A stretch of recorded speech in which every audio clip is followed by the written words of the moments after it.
عام طور پہ ہم اس طرح بیٹھتے ہیں جیسے یہ عادت ہوتی ہے، یہ کینچی لگانا انگلیوں میں، تو کینچی لگانا انگلیوں میں اور یہ پھوڑتے ہیں انگلیاں، چٹخانا بولتے ہیں اس کو. تو کینچی لگانا یا انگلیاں چٹخانا یہ ویسے بلا حاجت مکروہ تنزیہی اس کو بولتے ہیں، یعنی کہ شریعت میں ناپسندیدہ ہے، گناہ نہیں ہے. اور نماز میں یا نماز سے جو ریلیٹڈ کام ہوتے ہیں توابع نماز اس کو بولتے ہیں. مثال کے طور پر مسجد کی طرف نماز کے لیے جا رہا ہے تو یہ بھی نماز سے ریلیٹڈ ایک کام ہے. تو نماز یا نماز کے انتظار میں بیٹھا ہوا ہے، جماعت کے انتظار میں عام طور پر آدمی بیٹھا تو یوں کر لیتا ہے. تو نماز یا توابع نماز میں انگلیاں کینچی بنانا انگلیوں کی یا چٹخانا یہ مکروہ تحریمی ہے. مکروہ تحریمی یہ شرعاً ناجائز اور گناہ ہوتا ہے اور اس پر جہنم کے عذاب کا استحقاق ہوتا ہے. تو عام طور پہ اگر یوں بیٹھا ہے جیسا اب بھی بیٹھے ہیں تو گناہ نہیں ہے، لیکن اب بھی اچھا نہیں، پسندیدہ نہیں ہے. اور اگر یوں عام حالات میں بیٹھنے کی عادت ہوگی تو نماز کے انتظار میں بیٹھے ہوں گے تب بھی یہ امکان ہے کہ اس طرح ہم بیٹھ جائیں، اب گناہ ہوگا نماز کے انتظار میں. تو وہ بات چلی تھی ہماری، میں نے کہا ہم نے بہت بڑا یہ کہتے ہیں کہ رونگ نمبر لگا دیا. یہ دنیا میں آنے کا مقصد عام طور پر ہم سمجھنے میں ناکام ہوئے. لیکن کتنا بھی ذہین ہو نا، اب وہ ذہین ہوگا وہ دنیا میں اس کی ذہانت لگتی چلی جاتی ہے. سب تعریف کرتے ہیں بہت ذہین ہے، بہت شارپ ہے، ماشاءاللہ بہت مطلب ہے، ٹیلنٹڈ ہے. لیکن ظاہر ہے کہ ذہین و سمجھدار تو وہ جس کی سمجھ میں دین آئے، جس کی سمجھ میں اللہ تعالیٰ کی ذات آئے، اس کے پیارے حبیب صلی اللہ تعالیٰ علیہ وآلہ وسلم اس کی سمجھ میں آئے اور ان کے احکامات سمجھ میں آئے. یا پھر یہ کہیے کہ وہ ہے تو ذہین لیکن اس نے اپنی عقل کا استعمال درست نہیں کیا. اس نے اپنی عقل کا استعمال وہ دنیا بنانے میں کیا، آخرت بنانے میں نہیں کیا. تو یوں اس نے جیسے کہ وہ آج کل دنیا میں ایک مزید وہ ٹرینڈ چلا ہے دہشت گردی کا، ٹیررسٹ. یہ بہت عقل مند ہوتے ہیں اور ایسی ٹیکنالوجی لاتے ہیں کہ بڑے بڑے جو ادارے ہوتے ہیں حفاظتی امور کے وہ حیران رہ جاتے ہیں کہ یہ اس ٹیکنیک کے ساتھ ان لوگوں نے یہ دھماکہ کیا یا فلاں جگہ انہوں نے فائرنگ کی یا اس طرح مطلب ڈرامائی انداز میں انہوں نے وہ قتل کی وارداتیں کی. تو یہ بہت عقل مند ہوتے ہیں ٹیررسٹ، لیکن یہی کہیں گے ہم کہ انہوں نے اپنی عقل کا استعمال غلط کیا. اچھا، اسی طرح وہ بڑے بڑے بادشاہ گزرے بہت عقل مند ہوتے ہیں. نمرود اتنا بڑا عقل مند گزرا ہے کہ صرف 4 افراد نے دنیا بھر میں 4 افراد ایسے ہوئے جنہوں نے پوری دنیا میں حکومت کی. ان میں ایک نمرود ہے. تو ظاہر ہے کوئی نہ سمجھ آدمی حکومت تو اپنی چھوٹی سی دکان پر بھی نہیں کر سکتا. تو اس نے پوری دنیا کا یہ ایک بادشاہ تھا واحد اس وقت اپنے دور میں، لیکن اس نے اپنی عقل کا استعمال درست نہیں کیا، خدائی کا دعویٰ کر دیا. کیا ہوا؟ اللہ تعالیٰ نے اس دنیا کے بادشاہ کو ایک مچھر کے ذریعے اور وہ بھی لنگڑے مچھر کے ذریعے ہلاک کر دیا. یہ سب جانتے ہیں. تو اس لیے عقل مند ہونا یہ کمال نہیں ہے، عقل کا درست استعمال کرنے میں کامیابی حاصل کرنا یہ کمال ہے. تو اب ہم نے بھی صحیح بات ہے کہ موجودہ دور کے مسلمانوں کی اکثریت نے عقل کا استعمال درست نہیں کیا.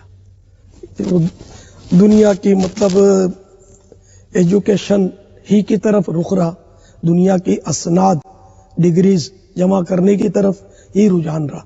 پھر اگر کاروبار تو کاروبار میں تو ادھر برانچ کھل رہی ہے تو ادھر برانچ کھل رہی ہے، تو اس ملک میں جا رہے ہیں اس ملک میں جا رہے ہیں، خود اپنے پیسوں کا حساب کتاب ان کے پاس نہیں ہوتا، یہ کتنی رقم ان کے پاس ہے، ایسے سے ہوتا ہے۔ تو اب جس نے اچھا یہ بہت عقل مند ہوتے ہیں، بعض اوقات مالدار بھی عقل مند ہوتے ہیں، جب بھی یہ اتنا اپنے فیلڈ میں عقل مند ہوتے ہیں، پیسے جمع کرتے چلے جاتے ہیں۔ جب بعض فنکار ہوتے ہیں تو اب وہ اپنے فن میں ماہر ہوتے ہیں، وہ بڑے عقل مند ہوتے ہیں، اور یہ موسیقی کی نئی نئی دنیں ایجاد کریں گے تو وہ نئی نئی ترنم اور طرزیں بناتے رہیں گے، فلمیں بنائیں گے، اور اس طرح یہ اپنے سلسلے میں چلتے رہیں گے، آگے بڑھتے رہیں گے، اور بڑے عقل مند ہوتے ہیں۔ لیکن صحیح استعمال عقل کا کرنے والے بہت تھوڑے۔ حالانکہ جو عالم ہو نا، عالم کہلانے والا نہیں، علم دین کا عالم، یقین مانے جو ہماری فیلڈ ہم کو پتا ہے وہ بہت عقل مند ہوتا ہے۔ وہ ٹھیک ہے ہمارے ان دنیاوی معاملات میں انٹرسٹ کم لیتا ہے تو ہم سمجھتے ہیں کہ یار یہ مولانا کچھ پتہ نہیں ہوتا، حالانکہ ان کو بہت کچھ پتہ ہوتا ہے۔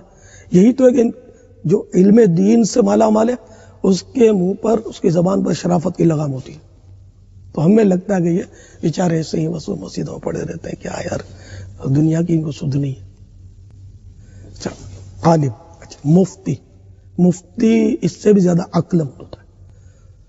اب ہماری بات میں ظاہر ہے کہ ہر فرد سمجھ نہیں سکے گا، لیکن ہم کو پتا ہے کہ مفتی کس طرح وہ گتھیاں سلجھاتا ہے کہ بڑے بڑے عقل مند اس بات کی تہ تک نہیں پہنچ سکتے، اتنے عقل مند ہوتے ہیں علماء اور مفتیان کرام۔ اور یہ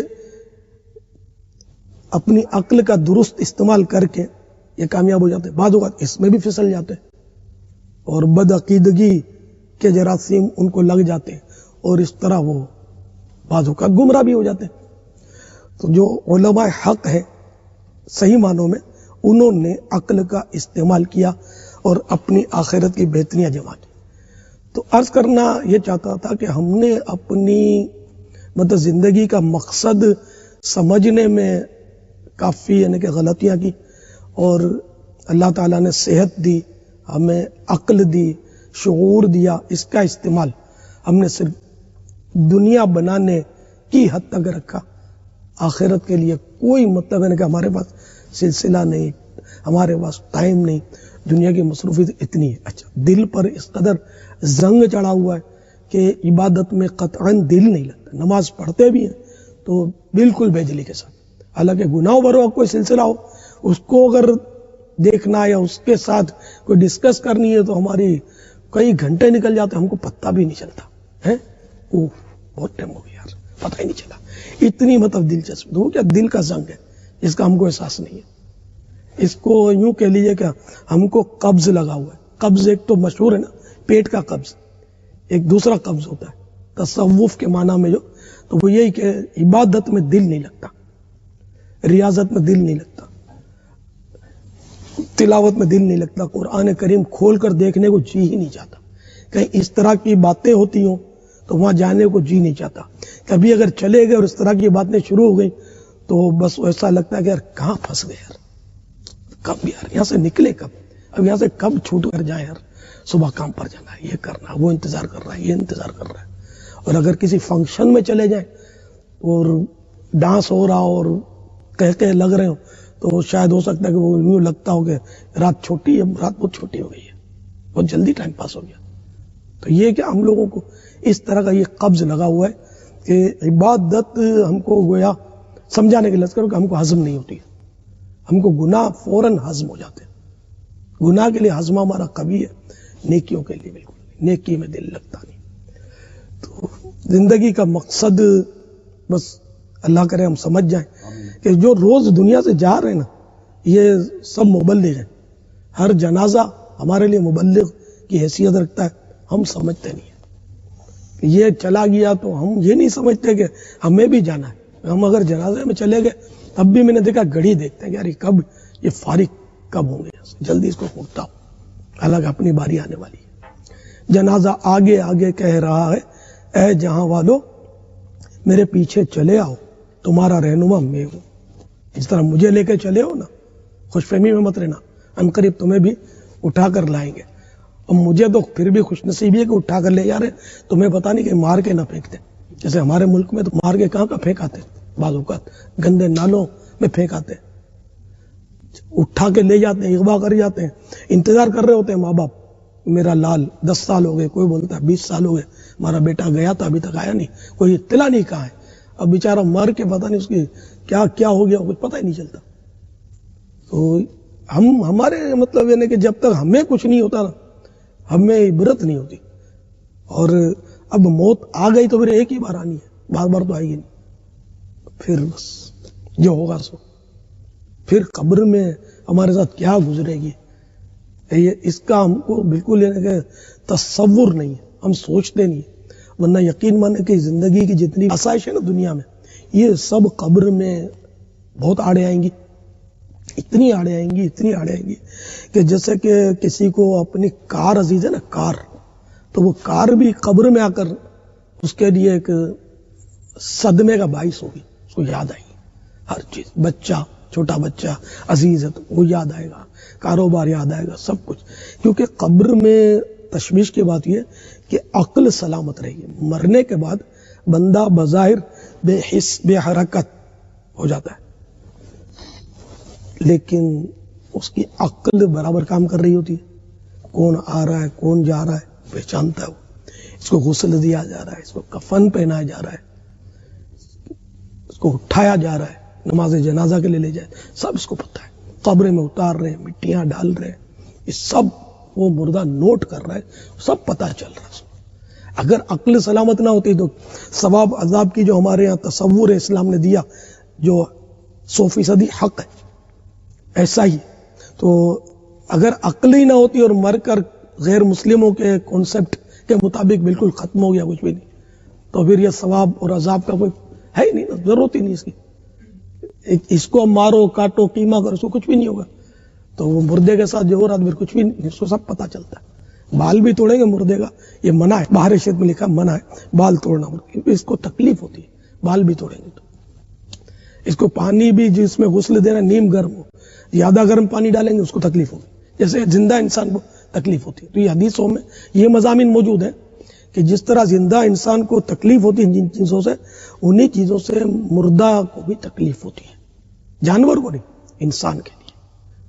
جانور کو تو ہم ذبح کرنے کے بعد جب روح نکل جاتی ہے، اب جو بھی کرے اس کو پتہ نہیں چلتا، انسان کو سب پتہ چلتا ہے۔ یہ بڑی تشویش کی بات ہے کہ قبر میں پھر یہاں اکیلے میں ہم نہیں رہ سکتے، یہ بڑی جگہ ہے، اگر بتیاں بند کر دی جائیں اور اکیلا چھوڑ دیا جائے، اے سی بھی چل رہا ہے، ہم گھبرا جائیں گے اور دل نہیں لگے گا ہمارا، بلکہ یہ اجالے میں بھی اگر ہم زیادہ وقت انہی باتوں میں لگیں گے ہمارا دل نہیں لگے گا، اکتاہٹ ہوگی، گھبراہٹ ہوگی، ہر ایک کی اپنی اپنی کیفیت کے مطابق۔ ممکن ہے کہ ہم میں سے بعضوں کو ابھی کیا کچھ دیر سے گھبراہٹ شروع ہو گئی ہو، یار اب کب ختم ہو یہ باتیں، تو یہ ہم لوگ ہیں مریض، اصل گناہوں کے مریض ہیں، اور جب مریض ہوتا ہے نا اس کو دوا اچھی نہیں لگتی، غذا اچھی نہیں لگتی، منہ کڑوا ہو جاتا ہے، تو ہماری حالت یہی ہے۔ لیکن مریض کیونکہ وہ دوا بھی استعمال کرتا ہے، غذا بھی استعمال کرتا ہے، اس کو احساس ہوتا ہے کہ مجھے اس مرض سے پیچھا چھڑانا ہے، اور ہمیں گناہوں کے مرض سے پیچھا چھڑانے کا ذہن نہیں ہے، لیکن ذہن بنانا ہوگا اور ہمیں یہ دوائیں لینی پڑیں گی، کیونکہ ہماری روح بیمار ہے۔ جب صحت یاب ہو جائے گی ہمارا نمازوں میں دل لگے گا، فرض نمازوں کے ساتھ تہجد کو بھی جی چاہے گا اپنا، فرض روزوں کے ساتھ نفلی روزوں کے بھی طرف ہم مائل ہوں گے، دل لگے گا، اس کا سرور آئے گا، روحانیت محسوس ہوگی، کوئی درود پاک پڑھنے کی طبیعت چاہے گی، ابھی تو کچھ چاہتی نہیں ہے نا، تو اس لیے ہم مریض ہیں، تو اس لیے علاج کرنا پڑے گا اور اس کے لیے وقت بھی دینا پڑے گا۔ وقت ہمارے پاس صرف دنیا کے لیے ہی ہے، دین کے لیے نہیں ہے، حالانکہ ہم آئے ہیں جس مقصد کے لیے، وہ مقصد کمانا، بینک بیلنس بڑھانا، نوٹیں جمع کرنا، پلاٹ اور بڑے بڑے بنگلے کوٹھیاں بنانا نہیں ہے۔ وَمَا خَلَقْتُ الْجِنَّ وَالْإِنسَ إِلَّا لِيَعْبُدُونَ، اللہ تعالیٰ کا ارشاد یہ کہ ہم نے جنوں اور انسانوں کو اپنی عبادت کے لیے پیدا فرمایا۔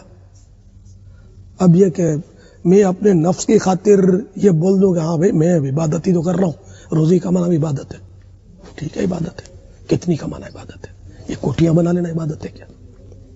جگہ جگہ اپنے پلاٹ بنا لینا بھی کیا عبادت ہے؟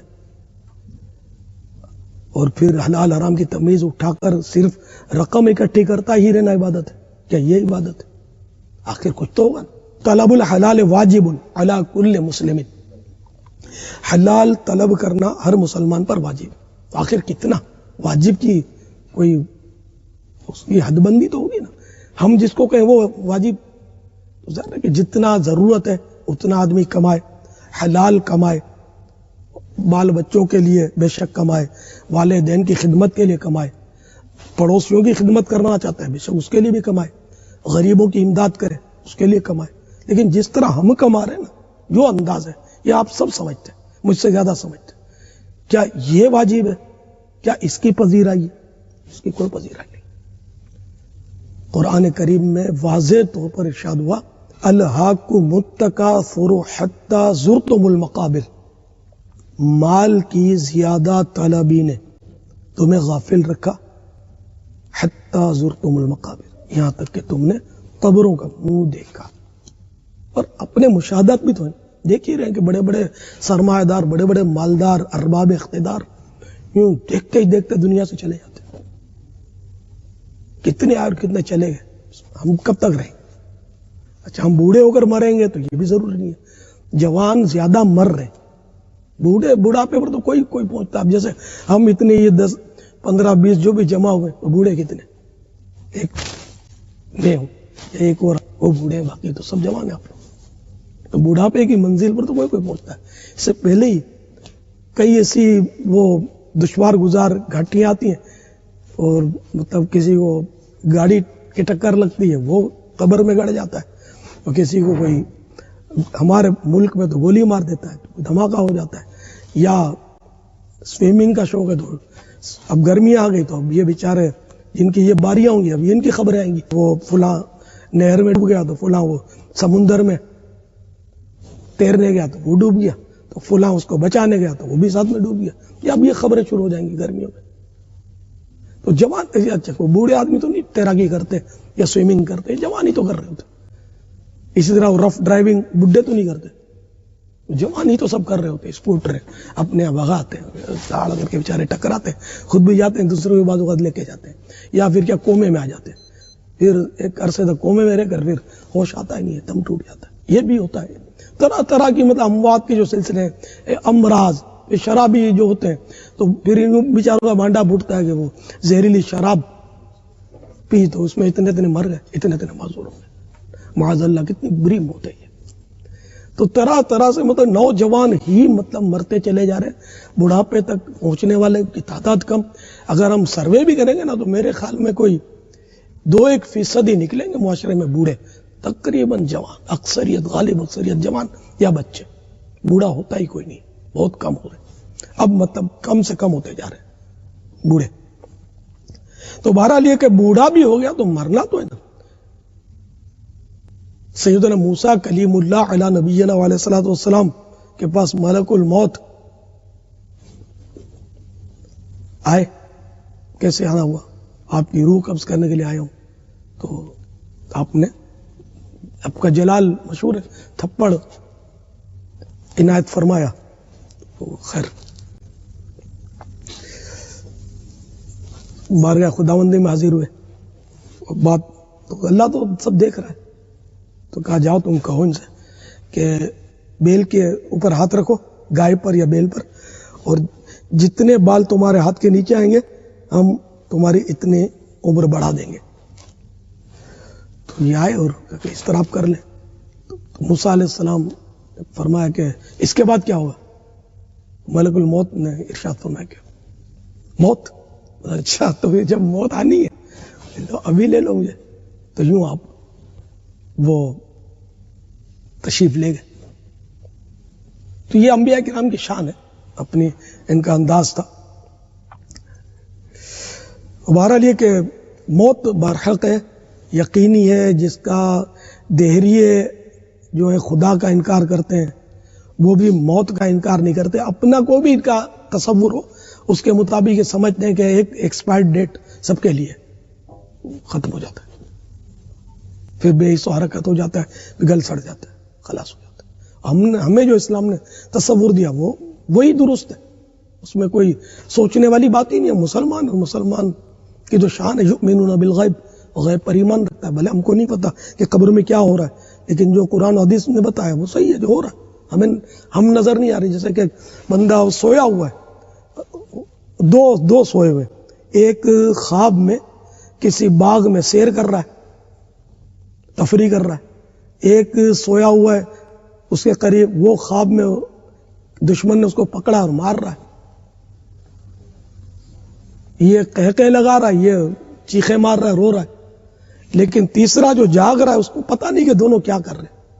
یہ مثال ہے سمجھانے کے لیے. تو اسی طرح دو قبریں برابر میں، ایک میں جنت کا باغ ہے، ایک میں ہو سکتا ہے جہنم کا گڑھا ہو. ہمیں دونوں کا نظر، اس کو بیٹھے ہوئے کو یہ خواب میں کیا کر رہے ہیں دونوں کا پتہ نہیں. اسی طرح یہ خواب بھی نہیں ہے، یہ برزخ کہلاتا ہے، پردہ ہی. تو یہ جو کچھ قبروں میں ہو رہا ہے وہ حق ہے، ہم نہیں دیکھ رہے. اللہ کرے کہ ہم بس دیکھیں تو جا کر جنت کا باغ ہی دیکھیں، جہنم کا گڑھا نہ دیکھیں. اللہ تعالیٰ ہمارے حال پر رحم فرمائے، ایمان سلامت رکھے. تو اس لیے نمازوں کی پابندی اور پکی پابندی ہو، اور نماز کی فارمولیٹی نہ ہو، وہ نماز ہو، درست نماز ہو، ظاہری باطنی آداب کے ساتھ ہو. اس میں کیا پڑھنا ہے اور کس طرح پڑھنا ہے، وضو کرنا ہے تو کس طرح کرنا ہے، غسل کرنا ہے تو کیسے کرنا ہے. اب ظاہر ہے کہ وہ ایک ساتھ وہ کوئی سا تو نہیں آ جائے گا، اس کے لیے سیکھنا پڑے گا. دنیاوی طور پر 10 سال تک ایک بچہ پڑھتا ہے، میٹرک کی سند اس کے ہاتھ میں تھی، 10 سال کے بعد حالانکہ اس کی بھی کوئی ویلیو نہیں ہے. اب دنیا میں میٹرک کی ویلیو نہیں ہے، تو ایک سے ایک ڈگریاں وہ حاصل کرتا ہے آدمی. تو اب یہ کہ دین ایک دم سے بیٹھے بیٹھے کیسے آ جائے گا؟ پھر وقت بھی نہیں ہے اپنے پاس، قربانی دینے کے لیے تیاری نہیں ہے. جو زندگی کے بہترین اوقات ہیں، دن کا وقت ہے جیسے بہترین وقت ہے، تو وہ ہمارا دنیا کمانے میں، ڈیوٹی میں لگتا ہے. پھر فرصت ہوئی، موڈ ہوا، اور وہ بھی اللہ نے توفیق دی تو کوئی مدرسے میں چلے گئے تو تھوڑا قرآن کریم سیکھ لیا. یہ بھی کوئی لاکھوں میں کوئی ہو تو ورنہ ہے نہیں، پتہ ہی نہیں ہے، قرآن پڑھنا ہی نہیں آتا. وہ بولے تو ہے مولانا یار چھوڑو یار، اس کے چکر میں کام پڑتے اور چلے. شیطان اس کا کان پکڑ کے لے گیا، کیوں؟ بہت پڑھا لکھا ہے نا، ٹائم ہی نہیں ہے. پڑھا لکھا کا ہے، قرآن کریم پڑھنا نہیں آتا، پڑھا لکھا ہے، یہ کیسے ہو سکتا ہے؟ دیکھ کر بھی قرآن کریم جو نہ پڑھ سکے اس کو ہم پڑھا لکھا بولیں کیسے؟ دنیاوی طور پہ بولتے ہیں لیکن واقعی پڑھا لکھا نہیں ہے. جس کو نماز پڑھنا نہیں آتی کیسے پڑھا لکھا ہے؟ جو نماز جنازہ پڑھنا نہیں جانتا اس کو کیسے بولے پڑھا لکھا ہے؟ کم از کم یہ بنیادی باتیں تو آتی ہوں یار انسان کو. فرض علوم پتہ نہیں، فرض علوم کیا ہوتے یہی نہیں پتا. گناہوں کا جب پتہ نہیں، گناہ سے بچے گا کیسے؟ فرض عبادات کا معلوم نہیں تو بچے گا کیسے؟ اب ظاہری طور پر اگر کوئی سیکھ بھی لیتا، اعلیٰ حضرت رحمۃ اللہ تعالیٰ علیہ نے بڑی پیاری بات ارشاد فرمائی کہ ظاہری علوم اگر تھوڑا بہت سیکھ بھی جائے گا نا، وہ مثال دی ہے کہ جیسے کہ نماز تو یہ پڑھ لی، زنا تو اس سے بچ گیا کہ بھئی یہ گناہ کا کام ہے. یہ ہے تو نماز نہ پڑھنا واقعی گناہ ہے، اور وہ گندا کام وہ بھی واقعی گناہ ہے. لیکن اعلیٰ حضرت نے فرمایا کہ اس کے علاوہ بھی کچھ ہے، اور وہ باطنی علوم اور باطنی مہلکات جو ہیں اندرونی طور پر اس کا پتہ نہیں ہے. اس میں بڑے بڑے نمازی پرہیزگار نظر آنے والے اعلیٰ حضرت فرماتے ہیں اس میں مبتلا ہوتے ہیں اور احساس تک بھی نہیں ہو. جیسے تکبر، یہ باطنی مرض ہے. آپ کسی کو پوچھ لو، مذہبی شخص کو پوچھ لو کہ تکبر کیا ہوتا ہے، واٹ از تکبر کی ڈیفینیشن کیا ہے، نہیں بتا سکیں گے ڈیفینیشن، پتہ ہی نہیں. اب جب پتہ ہی نہیں کہ اس کی ڈیفینیشن ہی نہیں پتا کہ تکبر کیا ہوتا ہے، آپ بتائیے بچے گا کیسے؟ اتفاق سے بچ جائے تو بچ جائے، بچ نہیں سکتا. نہیں، وہ جو کر رہا ہوگا اس کو یہ سمجھے گا کہ تکبر تھوڑی ہے، تو وہ سادہ آدمی. اور یہ تکبر، یہ ایک مثال دی ہے، بہت گناہ اس طرح کے. تکبر یہ ایک تو حرام، جہنم میں لے جانے والا کام. اور حدیثوں میں یہاں تک آیا کہ رائی برابر جس کے اندر تکبر ہوگا وہ جنت میں نہیں جائے گا. اور اس تکبر کی پہچان ہم میں سے شاذ و نادر لاکھوں میں کسی کو ہو تو پتہ ہی نہیں ہے تکبر کیا. تکبر کی ڈیفینیشن عرض کرتا ہوں میں، اس کو بالکل آپ اپنے ذہن پر نقش کر لیجئے. اب یہ ذہن پر نقش کرنے کے بعد آپ غور کریں گے نا تو شاید آپ کو لگے گا کہ یار یہاں میں تکبر میں پھنسا، وہاں تکبر میں پھنسا تھا. اب یہ جو میں کر رہا ہوں نا، یہ ہے تو تکبر. یہ بھی اللہ نے توفیق دی تو سمجھ میں آئے گا، ورنہ سمجھ میں نہیں آئے گا. تو تکبر کی ڈیفینیشن یہ تعریف کہ اپنے کو دوسرے سے بڑھیا سمجھنا، دوسرے کو گھٹیا سمجھنا اپنے سے، یہ تکبر. اب سیٹھ اور ملازم میں اس کا خطرہ بہت زیادہ ہوتا ہے. سیٹھ کس انداز میں ملازم سے بات کرتا ہے، بہت بچنا مشکل ہے. استاد اور شاگرد بہت بچنا مشکل ہے. پیر اور مرید بہت بچنا مشکل ہے. ذہن اور کند ذہن بہت بچنا مشکل. پڑھا لکھا، زیادہ پڑھا لکھا اور کم پڑھا لکھا بہت بچنا مشکل. عالم جاہل بہت مشکل. یعنی کہ جس کی بھی اپر مطلب لیول پر ہے نا، اس کے لیے تکبر کا ابتلا زیادہ ہوگا. عالم جاہل کو اگر اپنے سے گھٹیا سمجھے گا، اس نے بہت بڑی بھول کھائی. پیر اپنے مرید کو گھٹیا سمجھے گا، مارا گیا. سیٹھ نے ملازم کو گھٹیا سمجھا، ہلاک ہوا. استاد نے شاگرد کو، ذہین نے کند ذہن کو.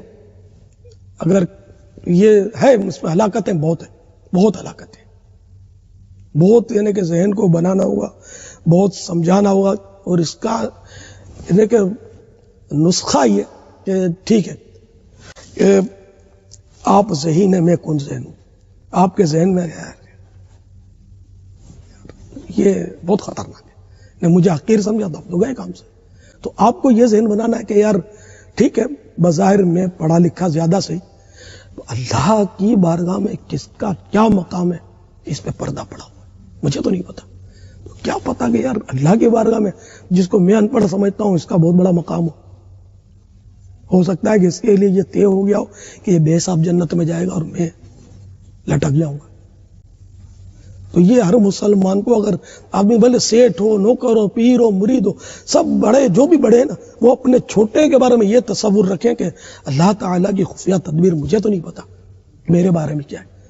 تو یہ ہو نہ ہو سکتا ہے کہ مجھ سے پہلے جنت میں چلا جائے، ہو سکتا ہے اللہ کی بارگاہ میں اس کا کوئی مقام لکھا ہو سکتا ہے یہ ولایت سے سرفراز ہو جائے، اللہ کا ولی بن جائے، اس کے لیے ولایت طے ہو گئی ہو. اور اپنے آپ سے ڈرے کہ ہو سکتا ہے میرے لیے ہلاکت طے ہو چکی ہو، ڈرے. کیونکہ قیامت کے روز یہ اعلان ہوگا، ممتاز الیوم ایھا المجرمون، اے مجرموں آج کے روز الگ الگ پھٹ جاؤ. تو بہار شریعت میں لکھا ہے کہ فی 1999 مجرم الگ ہو جائیں گے، بچہ ہے ایک. اب ہم اپنے کردار پر نظر، کیا ایسا لگتا ہے کہ 1000 میں سے فی 1000 میرا نمبر آ جائے کہ میں بہت بڑا پرہیزگار، نیکوکار، اور باقی سب مجرم 999؟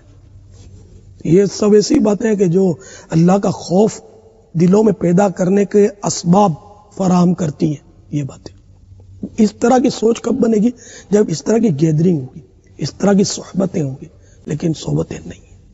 آدمی تھوڑا بہت سوچتا بھی ہے تو وہ چونکہ اس کی صحبت غلط ہے، اس کے دوست غلط ہیں، تو یوں پھر بھول بھلائیاں میں بیچارہ اٹک جاتا ہے اور گناہوں میں پڑ جاتا ہے. تو اس لیے اچھا ماحول، مدنی ماحول اپنانا ہے، سنتوں پر عمل کرنا ہے، سنتوں بھرے اسلامی بھائیوں سے مربوط رہنا ہے اور مدنی ماحول میں رہنا ہے. تو جب تک رابطہ نہیں رکھیں گے نا نیک لوگوں سے، ہم نیک بننا بہت مشکل ہے. عاشقان رسول کی صحبت ہمارے لیے بہت ہی ضروری. بس یہی ہو اور ہم ہوں، ادھر ادھر کے دوست ہی نہ ہوں جو ہم کو مطلب نعوذ باللہ جہنم میں جانے کا اسباب مہیا کرتے ہوں. جنت میں جانا ہے، آقا کا پڑوس چاہیے، آقا کا عشق چاہیے. دنیا کی محبت جو ہمارے لیے مضر ہے وہ نہیں چاہیے. دولت مند ہونا یہ جرم نہیں ہے، مال اکٹھا کرنا جرم نہیں ہے، جبکہ ہو 100% حلال. لیکن اس پر قیامت کرو تو حساب ہے، حساب ہے. غریب ہلکا ہے. غریبوں کے بارے میں حدیثوں میں آیا کہ جو فقیر، وہی غریب فقیر، یہ مالداروں سے 500 سال پہلے جنت میں چلا جائے گا. فائدہ میرا نا، جس کو ہم حقیر سمجھ رہے ہیں، ارے کنگلا ہے، یہ کنگلا تم سے جلدی جائے گا جنت میں، اور تمہارا یہ کہنا کہیں تمہیں دوزخ میں نہ ڈال دے. پھر مال حلال اور اس دور میں حلال مال کے ذریعے مالدار ہونا، کوئی دعویٰ کرتا ہو تو پھر اول تو مطلب کاروبار کرنا آتا ہی نہیں. یہ بھی فرض علوم میں سے کہ تجارت جو کرنا ہے اس کے تجارت کے مسائل پتہ ہے، اس کو تجارت کی تعریفات بھی نہیں پتہ ہوتی. کچھ پتہ ہی نہیں ہوتا تو وہ کیسے تجارت کرے گا؟ تو جو بھی کام کاج بھی کرنا ہے دنیاوی تو چاہیے یہ کہ کسی مفتی سے کانٹیکٹ کرے، اپنا جو بھی کاروبار اس کو اسکین کرا لے. جو بڑا شعبہ ہو کاروبار کا تو اتنے سارے شعبے، اتنے سارے ذمہ دار اور ڈائریکٹر اور سپروائزر خدا جانے کیا کیا بناتے ہیں. تو ایک آدھ کوئی مفتی صاحب سے بھی ترکیب ہو کہ بھئی یہ ہمارا مذہبی شعبہ، کہ اس سے مطلب پوچھ کر آگے بڑھتے رہے تو حلال روزی کی صورت تو بنے یار. ورنہ تو حلال روزی بظاہر وہ حلال سمجھتا لیکن بعض اوقات وہ حلال نہیں ہوتی، کو پتہ نہیں ہوتا نا.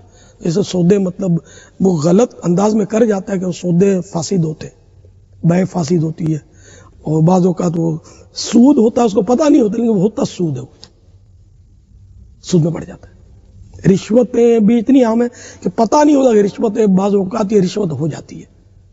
جیسے کہ سپوز کریں گے آپ کسی کے داماد ہیں اور سسر صاحب نے آپ کو گھڑی گفٹ کی، اس میں یہ خطرہ ہے، اس میں بہت غور کرنا پڑے گا. یہ گھڑی سسر صاحب اگر اس لیے دے رہے ہیں کہ میری بیٹی کو یہ تکلیف نہ دے، اب یہ رشوت ہے. یہ ایک میں ایگزامپل دے رہا ہوں آپ کو، اس طرح بہت ہو رہا ہے، اتنا ہو رہا ہے جس کی انتہا نہیں. یعنی سمجھو ہماری کوئی کل سیدھی نہیں، اتنے ٹیڑے ہوئے زندگی کے مقصد کو بلا دیا. قرآن کریم میں ارشاد ہوا افحسبتم انما خلقناکم عبثا وانکم الینا لا ترجعون. کیا تمہارا یہ خیال ہے کہ ہم نے تمہیں یوں ہی بیکار بنا دیا؟ کیا تمہیں ہماری طرف لوٹ کر نہیں آنا؟ قیامت میں پیش ہونا ہے. اب وہاں یہ ہم اپنا کاروبار اور ہماری ڈگریاں اور اسناد اور یہ مطلب یہ کچھ بھی کام نہیں آنا. یہ تو پھنسانے والی فساد ہو سکتا ہے، کام تو نہیں آ سکتے. کام تو اچھے اچھے جو نیک کاموں کو آئیں گے. ہاں دولت ہے اور 100% حلال دولت ہے تو جو رائے خدا میں خرچ کی ہے وہ کام آئے گی. ماں باپ پر خرچ کیے جائز طریقے پر، بال بچوں پر جائز طریقے پر خرچ کیے، بے شک وہ بھی ثواب کا کام ہے، یہ کام ہے. لیکن یہ کتنا، یہ تو ہر ایک اپنے ضمیر سے پوچھے کہ اول تو حلال 100% حلال مہیا کرنا یہ دشوار ہے. بغیر سودی گیم کے مالدار ہونا بہت مشکل ہے فی زمانہ.